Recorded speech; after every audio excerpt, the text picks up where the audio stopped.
आणि तसेच मला एक माझ्या संग्रहामध्ये मला मनावर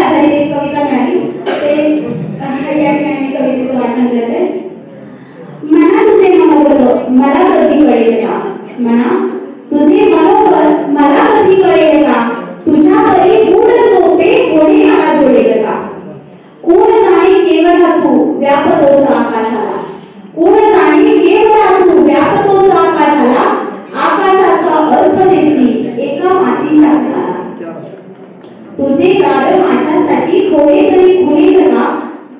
तुझे दार माझ्यासाठी थोडे तरी खुलेल का? कळीतला ओढा श्वास, पाषाणाचा थंड स्पर्श, तुझ्यामध्ये सामावला वारा काळोख प्रकाश. तुझे अरूपाचे रूप माझ्या पुढे खुलेल का? तुझे अरूपाचे रूप माझ्या पुढे खुलेल का? कशासाठी? कासाविषयी? कुणासाठी? आटापिटी? खुळ्या ध्यास आभासांचा पाठ लागला कुणासाठी? तुझ्या मनातले अर्थ माझ्यामध्ये घडेल का? तुझ्या मनातले अर्थ माझ्यामध्ये घडेल का? मना तुझे मनगत मला कधी कळेल का? मना तुझे मनगत मला कधी कळेल का? मला कधी कळेल का? असे ते मन भल्या भल्यानं न कळले, असं हे मन भल्या भल्यानं न कळलेलं, बुद्धीच्या आणि जाणीवांच्या पलीकडे असलेलं, पण तरीही सतत कुणाला राहणारं असं हे मन. आणि या मनाविषयी मन समजून घेताना आपले असे व्याख्याते श्री अविनाशजी जगताप सर काय सांगतायत? खरं तर आम्ही सर्वजण उत्सुक आहोत. कृपया आपण आपल्या व्याख्यानास सुरुवात करावी.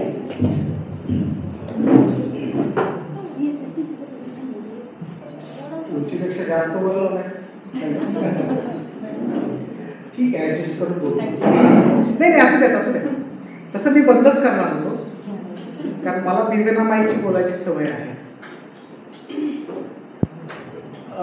सर्व संयोजक ज्यांनी मला इथं तुमच्या हवाली केले आज तास, किती वेळ बोलू? मला हे सांगा, मला काय होतं थांबायचं हे माहित नाही.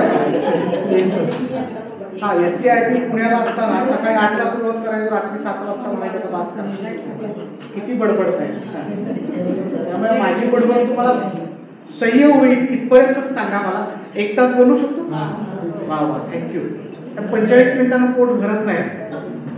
खूप वाइंड अप करायचा प्रयत्न करेल, कारण काय झालं, व्हॉट्सॲप युनिव्हर्सिटीमुळे बऱ्याच गोष्टी आपल्यापर्यंत पोहोचलेल्या आहेत. त्यातला जो मेन आशय मला आपल्यापर्यंत पोहोचवायचा आहे, ज्याच्यासाठी मी गेले 8 दिवस झोपलेलो असताना आज मस्तपैकी डाय वगैरे करून आलो, चांगली कपडे घातले, अंगात ताप आहे, जरूर म्हटलेलं आहे, पण कोविड नाही आहे, त्यामुळे म्हटलं आज जायला नाही. आमचे जे डॉक्टर आहेत ना ते फार विचित्र आहेत. मी कणकण आली म्हणून गेलो, त्या दिवशी त्यांनी माझी कोविडची टेस्ट केली. म्हणजे केरळला कोविड आहे, त्यामुळे टेस्ट करूया, नशीब निगेटिव्ह आली. असं तर फाळके सरांचा, लिंबे सरांचा फोन आला. लिंबे सर म्हणाले की असं येशील का? मी झोपलेलोच होतो. मी आवाजात असं आणायचा प्रयत्न केला नाटकी की मी खूप छान आहे, मस्त आहे, मी येऊ शकतो. आणि मी आलो आज दिवसभर. तर फाळके सर, लिंबे सर, एक माझे अध्यक्ष, एक आजी अध्यक्ष, 2 संचालक नाही का, महिला आघाडीच्या अध्यक्षा, आणि आमचे मांढरे सर. आम्ही जिल्हा परिषदेला काही दिवस एक महिन्यातून एखाद दिवस सोबत काम करायचं. सरचिटणीस साहेब बसलेले आहेत. तर सगळे पदाधिकारी, मला सगळ्यांचा परिचय नसल्यामुळे कुणाचा नामोल्लेख राहू नये, सर्व सन्माननीय पदाधिकारी, इथं उपस्थित असलेले सर्व मान्यवर, मलाच बोलायचं होतं तुमच्याशी. जसं संजू आणि मी DEDचा मित्र, पण मी नोकरी का सोडली हे संजूला माहीत नाही आहे. तर मला लोकांना आता हे सांगायचं आहे की 2013ला मला मोठ्या आतड्याचा कॅन्सर झाला, आणि तरी मी संघर्ष करत 1-1.5 वर्ष रजेवर मी नोकरी चालू ठेवली होती.